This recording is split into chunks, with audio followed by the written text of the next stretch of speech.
பள்ளிக்கல்வித்துறை நிர்வாக அலுவலர் சங்கம் மாவட்ட பேரவைக் கூட்டம் மற்றும் மாநில பொதுக்குழு கூட்டம் பரமக்குடி கீழ முஸ்லிம் மேல்நிலைப் பள்ளியில் நடைபெற்றது.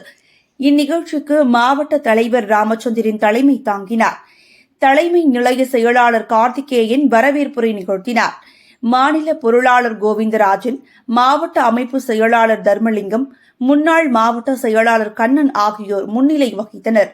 கூட்டத்தில் 2024 ஆண்டு உறுப்பினர் சேர்க்கை அதிகரித்தல், ஓய்வு பெற்ற மாநில தலைவர், மாநில நிர்வாகிகள் மற்றும் மாவட்டத்தில் ஓய்வு பெற்ற பணியாளர்களை கௌரவித்தல் போன்ற நிகழ்வுகள் நடைபெற்றன.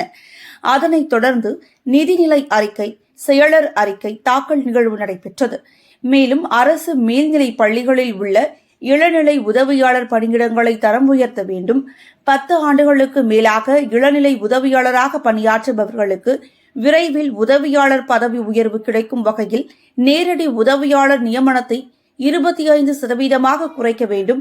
பழைய ஓய்வூதிய திட்டத்தை அமல்படுத்த வேண்டும். அனைத்து பணியாளர்களுக்கும் கணினி வசதி ஏற்படுத்தி தர வேண்டும். அடிப்படை பணியாளர்களை புதிதாக நியமனம் செய்ய வேண்டும் உள்ளிட்ட முக்கியமான கோரிக்கைகள் நிறைவேற்றப்பட்டன. இந்நிகழ்ச்சியின் இறுதியாக மாவட்ட பிரச்சார செயலாளர் சரவணன் நன்றி உரை கூறினார்.